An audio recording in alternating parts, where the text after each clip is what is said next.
Uh, is this thing on? Okay, well, welcome back. When I say welcome back, I'm saying that to myself because I'm back in the United States. And what greater way to commemorate my return to the United States after 2 years of traveling than making a podcast? This is something I kind of always wanted to do for a while. I tried the whole YouTube thing with a travel channel and that fucking did not work. It's hard to travel and experience things while staring behind a camera. It really takes away the experience, you know? So, as some of you might know, I'm currently doing stand-up comedy. And what better way to practice expressing myself through the spoken word than having a podcast? It really just gets me comfortable. You just running my mouth and keeping it entertaining. And I noticed a lot of people, especially comedians, had podcasts, and they recommend it. They say it's a good way to get your comedy out there, to expose others to your sense of humor, because, you know, mine is so funny. I'm a funny guy. Yeah, well, this is my podcast. It's called The Danger Zone, and I call it The Danger Zone because some of you may know me as Elbert Danger Kim. Some ask, is your middle name actually Danger? And I say, who fucking cares? Really. I've never seen people use their middle name.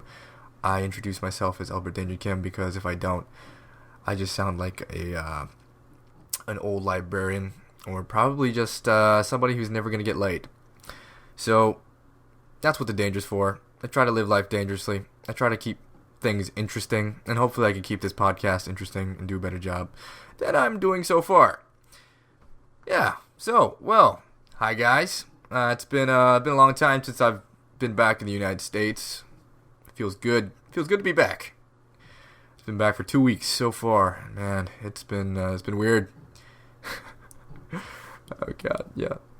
So, what the fuck am I doing on this podcast? If you're wondering what this podcast is going to be about, it's mainly just going to be me rambling. I think later it can progress into something else. But as of now, it's just going to be me with a microphone just talking about random crap. And some of you might be thinking, well, that's not interesting. I don't want to hear this guy talk about random shit. Well, that's fine. You don't have to listen. And other people can. And when I say other people, it'll be the people that I shamelessly exposed to on Facebook, as I'm going to post this all over my profile page, and some people will like it, not listen to it, and probably push the like button and say, ha ha ha ha, this is great, I didn't listen to it. And I'll check to see if you listen to it, because I'm going to add something here in the middle. I'm going to say, I hate you all. You all suck. And if you actually listen to this podcast, you will write that in the profile comment or whatever comment for this link. You'll say, hey, no, Elbert Danger Kim, you suck. You suck at making podcasts. You have offended me in my ears, and I'm not listening to any more shit that you produce. And then a tear will roll down my cheek, and I will know that somebody actually listened to this podcast. Anyways, what's new with me? I'm back in the United States. I think I just mentioned that. And it feels weird. I've been gone for 2 years, man. 2 years! And instead of just having a conversation with every single person I meet, granted I probably have to go through this conversation again, I thought, hey, why not make a podcast just recounting how it feels to be back. And it feels weird to be back. Honestly, I've been gone for 2 years. I've said that like 3 times. Yeah, I've been gone for 2 years. And I started traveling right after graduating. I did a little bit of Southeast Asia. Actually, I traveled most of Southeast Asia, but I did the Golden Circle in Thailand, Laos, Vietnam, Cambodia. Came back, raised some more money, and then went to India. Stayed there for 6 months, and tried to help a friend start a business. That didn't go so well. And then after that, traveled a bit more, ran out of money, ended up in South Korea, where I then taught English for about a year, and hated the shit out of that. And now I'm back in the United States. Those were the spark notes of what's been going on with me for the last 2 years. Yeah, I kind of forgot what it's like to be an American, in the sense that just traveling around, you're part of this international community, and you get to ask yourself the feel-good question of what am I doing with my life? What am I gonna do? What is life? What is the meaning of life? Is there really a meaning? Does anybody know? Why do I smell so bad? It's been 2 weeks since I took a shower. And does this hostel have bed bugs? You know, the basic questions you're going to ask yourself while you travel. I did. And came to some type of conclusion when I was in Korea that I wanted to explore comedy. Because I just like making people laugh. You know, granted, a lot of people don't think I'm funny. And that's okay. That's fine. Because, you know, most of the time, those people aren't funny. So I'm not going to take their recommendation on comedy because what the fuck do they know? But I just like writing. I like being creative in that sense. There's definitely not a lot of money in this. And then I had to come to terms with that. I'm just like, oh man, if I'm going to do this, I'm going to be broke asshole for a while. Bring it on. Actually, when I say broke asshole for a while will probably be me most of my life, but that's cool. As long as I'm doing something that makes me happy, that's fine, right? Because, you know, happiness pays the bills and, you know, feeds you and, you know, makes you seem like a worthwhile catch to females, right? Right? That's written somewhere. I think I read that somewhere. No. So, now that I'm back, I'm working at my old job at UPS, which is great because I love my bosses. They're doing well. When I first started working there, it was like just me and the two owners named Rob and Peter. And it was just 16-year-old me. It was my first job. I had no idea what I was doing. But, you know, they had to hire me with their old team. Everyone else who was an adult quit. And then only people who were left was me and my two bosses. And it went from like 2000, I think that was in 2007. That's when I got my job there. I had been an employee there since 2007 on and off. And I've seen the rise of the UPS store in Herndon, Virginia, go from them owning that store only to them owning 2 stores to them now owning 3 stores and thinking about a 4th. And it's weird. The empire just keeps growing. I come back and like their stores are doing well. They now have the 2 most highest grossing stores in Virginia, man. In Virginia. These guys are doing well, and they're great people. And I'm just doing a random plug for them on this podcast because, you know, I got to represent UPS. So, yeah, if everybody in the Herndon area, if you want to go to a UPS, go to the UPS store in Herndon at the Clock Tower Shopping Center. Free plug. Yeah, don't even have to pay me, Pete and Rob. Well, you do have to pay me because I'm an employee and I work for you. But, I mean, like, you don't have to pay me for the advertisement, you know. This is on the house. Yeah. Anyways, I'm back working at my old job, and it's weird being back because I'm still adjusting to culture. It's weird just adjusting back to culture. When you're abroad for so long, like especially in Korea. Korea's kind of conservative, but like in a really stupid hypocritical sense. And now that I'm back, like, you know, so many things just don't feel right, man. Like forks, wearing shoes indoors, the presentation of cleavage. These things you're not used to when you're in Korea for like a year. You come back and like I see a girl in yoga pants and I'm like, oh good God! Like I feel conservative. Like I feel offended. Like I see that and I'm like, oh my God, she should cover up. And it's just weird. That's weird. I don't know who I am. I'm having like this giant identity crisis, like cultural identity crisis. Am I a big of a prude like that? I never was like that. And can a country have that big of an impact on you? Clearly it can, especially when you spend a year there. But what I noticed about when I was in Korea, compared to all my other fellow expats, was that I am actually Korean. And I'm not really Korean. I'm like white as hell, white as all fuck inside. I wouldn't really say white. I'm just not Korean. Like I can barely speak the language. My greatest connection to Korean culture would be the food. And I like Korean cinema, kinda. So when I go to Korea, people automatically, they're like, oh, he's fucking Korean, because, you know, we can see each other. We're like, yeah, I got you, you're Korean. And they automatically try to speak to me in Korean, and they hold me to the same standards as Koreans. Like, you have to treat your elders differently, even if they're like a year older than you, if they're strangers. But if you know them, you don't really have to adhere to that. But yeah, like, you just have to treat them differently. And you have to like act conservatively and be presentable and think about family and family image and all that stuff. Yeah, you know, all that bullshit. Fuck that. Yeah, I was held to that type of standard because I look Korean. But whereas like most of my fellow expats who were teaching in Korea, or you know, don't look Korean because obviously they're not Korean, so they had no idea this is going on. So I'm being stifled by this like culture, this very conservative culture that's being pushed onto me, while all my other expat friends were like, yeah, well, fuck yeah, I said annyeonghaseyo to somebody, which means hi, and they totally loved it. Whereas Koreans come up to me and they're like speaking full on Korean to me, and I'm like, and they're like, oh man, this is sad. This Korean guy, he's kind of retarded. And that's pretty much the image I exuded for the entire year I was in Korea. Which could have been worse. It could have been worse. Like, I feel like there's way worse than that, because I could actually speak to people. I could order food. I think it'd be worse if I couldn't order food. If I was just like miming hamburgers at them and like being like, delicious, and like rubbing my stomach. Yeah, I feel like that would be worse. At least I could say something and communicate with the restaurant staff. What am I even talking about? Yeah, anyways, it was good. Good being there. Culture kind of rubbed off on me, so I'm still like adjusting now that I'm back. Can't really, and like I have so many travel stories that I share with people.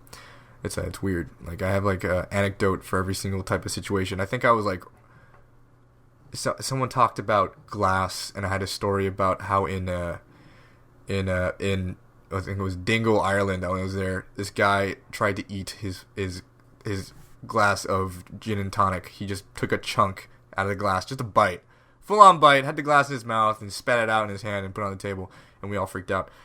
Yeah, anecdotes like that. I just got tons of those. Regurgitating that shit. I'll go out drinking or go out for a beer with friends.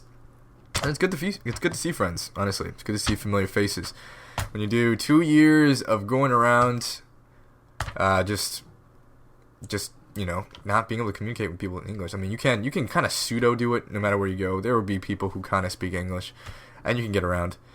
But for the most part, yeah, it's very frustrating, very very frustrating, especially when you're doing that for not just weeks, not months, but like years of that. Yeah, it gets stifling. You just want to so badly have a conversation with somebody that like. When you hear English, your ears kind of perk up, and you just look over at the other side of a train or like a bus, and you're like, oh, English speakers, and you just want to work your way across and like ease your way into, you know, not even subtly, just ease your way into a conversation and speak with them, because you just have been deprived of like actual comfortable interaction with another human being for so long. Yeah, actually, that's a good idea. I think my next podcast, I'll talk about what it takes to travel, because I get that question a lot now that I'm back. People are like, "Oh, I want to travel, but you know, X, Y, and Z just seems like it's too complicated. OMG." And I have to be like, "Yo, it really is not that hard to travel. You know, all you gotta do is find the time, buy the ticket, and then you go. You do some minimal research." And get a nice backpack, because unless you want to do the whole like super touristy living out of a suitcase type deal in a hotel, which is nice when you have money, but you know, at our age, in the 20s, if you are older and you're listening to this, yeah, I definitely if you have money, yeah, fucking do the whole touristy suitcase out of a hotel type of travel, you know. But if you're young and you got the vigor and vitality to do it, go out, get cultured, and get dirty, son. Go out and live the dirty backpacker life. It's good. It's good to expose yourself to that. You know, the same way they tell you to go out when you're young and, you know, play in the dirt. You should go out to another country with a backpack and just you know, couch surf. It's unless, you know, of course, you're a pretty girl, in which case it's going to be very hard to do that. But you know, if you're like just an average-looking dude like me, it's totally cool to just go abroad and live out of your backpack. It's just the truth, you know. I've never been hit on before, so it's quite easy, you know, just going around not being heckled like that. I couldn't even imagine. But yeah, maybe I'll do that for my next podcast episode. I'll talk about what it takes to go traveling, some popular questions that people ask me. And in the future, I'll probably have, you know, friends and guests on the podcast just to shoot the shit as I discuss random happenings in my life, random things going on in today's world, because, you know, some crazy shit always happens in the U.S. news, like, you know, that basketball player who was woken up, who went into a coma in that brothel because he popped too many Viagras and was drinking, snorting all sorts of cocaine on it.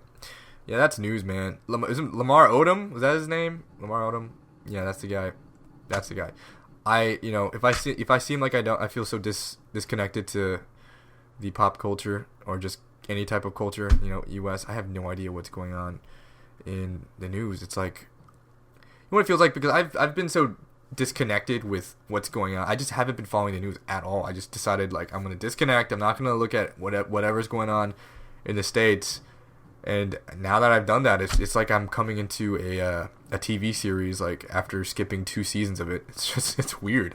I'm playing catch up, and I think I'm gonna be playing catch up for the next, like, probably next couple months. I hope. For example, I didn't even know what the fuck Uber was when I got back. It was just like, I got here, I was like, oh shit, my mom can't pick me up from the airport. How am I gonna get home? And then I was at the desk counter, like, arguing with this guy to try and get a taxi for a decent rate. And this person hears me and she's like, why are you getting a taxi? Just do Uber.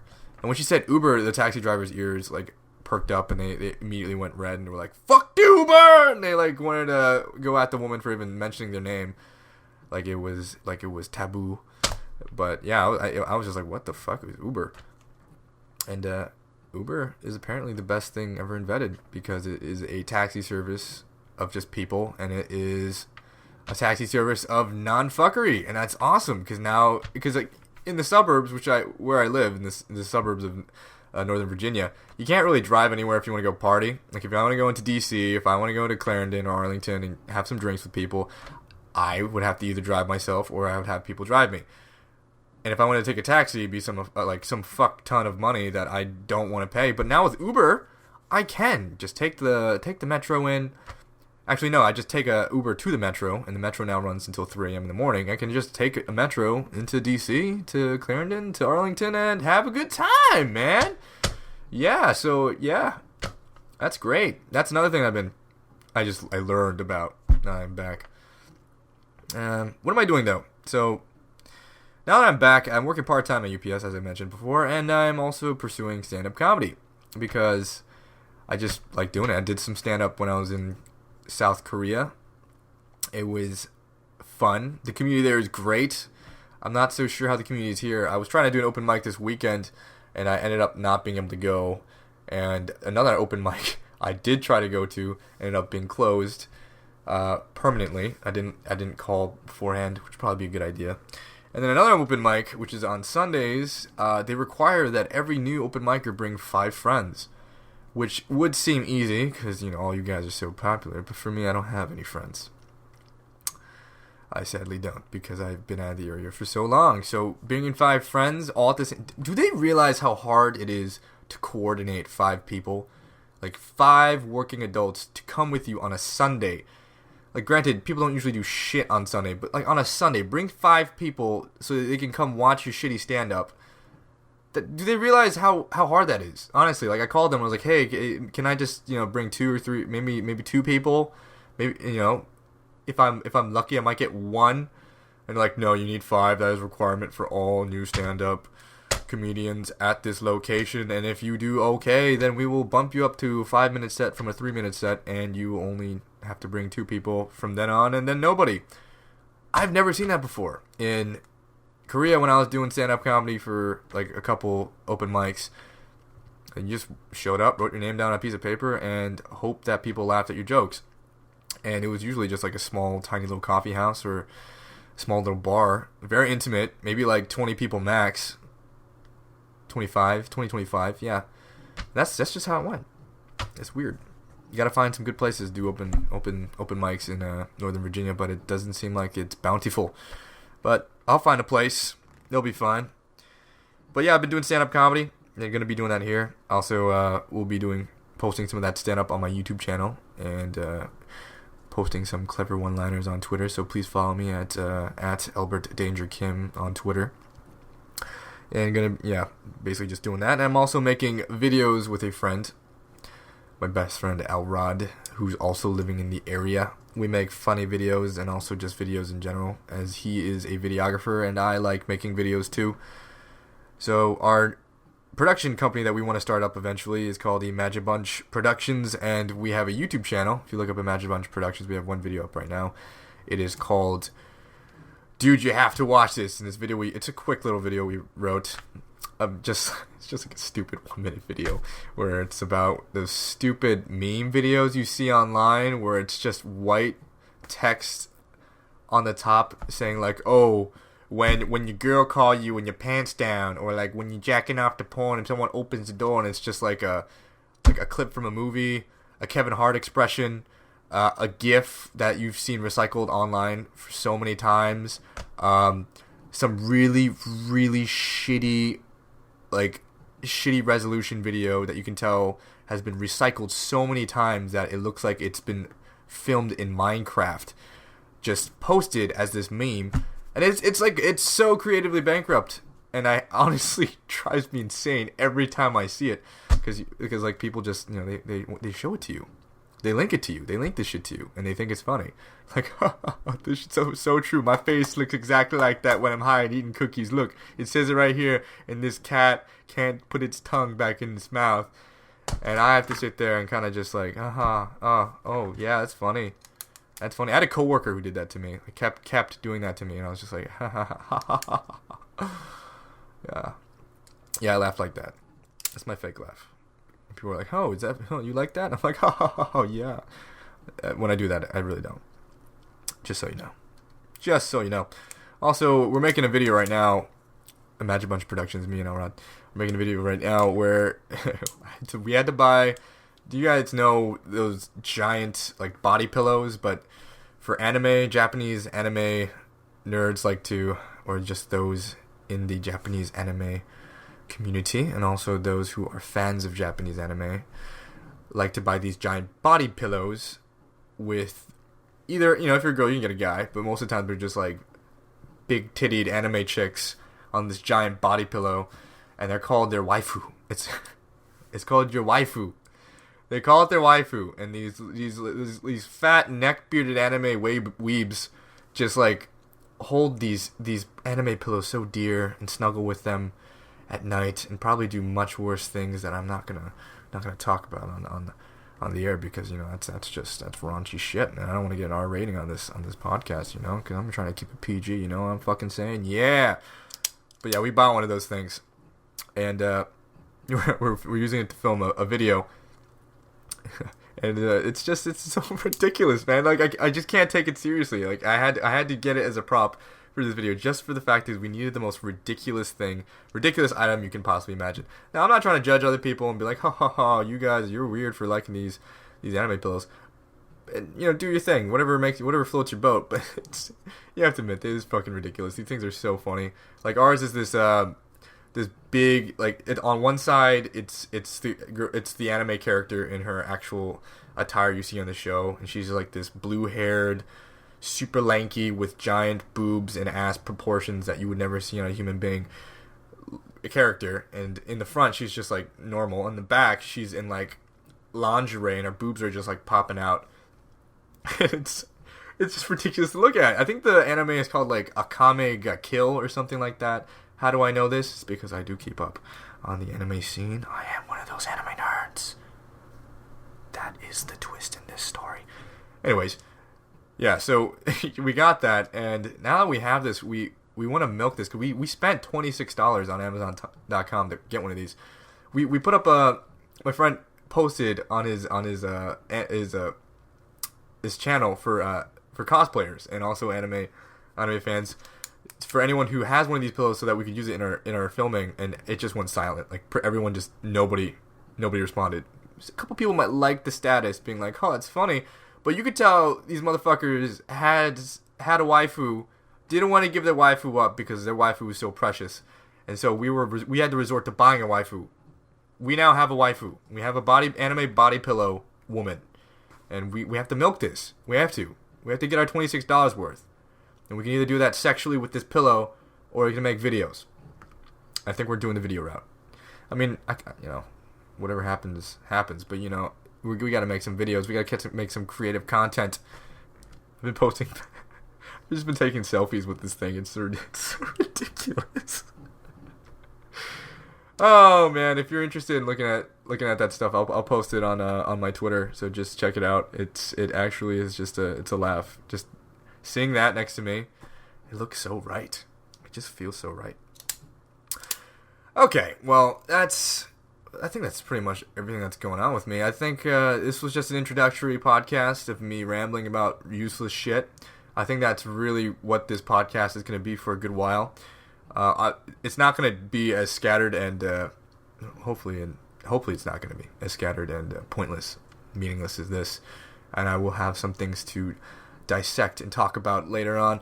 I think my next episode will be about what it means to travel and what it takes to travel, what you need to travel, and realistic, logistics of traveling. And I will post that probably within the week. Please subscribe, just subscribe, stick around if you like what you heard. Give this a nice like and whatnot. Actually, I don't even know what you do with podcasts. Like, you just download them, right? So yeah, just download the podcast. We'll be on Android. You got on iTunes. Do your thing. I still have to make a logo for this, which is probably just going to be my face in Danger Zone across the top. But if I had to stick to a schedule, I'd probably do this once or twice a week. Probably once or twice a week. To give you some good quality content, just like the content you heard right now. That's not me being sarcastic. I think this was great. It was a great time. Great time talking to you guys. And stick around. I'm gonna plug for myself real quick, shamelessly, on the podcast in case anyone listened through all of this. You can catch me on Twitter at Elbert Danger Kim, and also follow my Facebook page. I'm gonna have that up in a bit. This is the end of episode 1 of this podcast, and man, I'll get the closing better. And I also downloaded a music app where I'm going to be making music for this. I'm going to make an opening and a closer, and also some shit that I'm going to play in between ads if I ever get, sponsored by anyone. I'll talk to UPS. They're bound to sponsor me. They're bound to give me I don't know, 25% off shipping or some shit if I plug them somehow. But we'll see. Anyways, this is Elbert. Catch you guys later. And yeah, peace.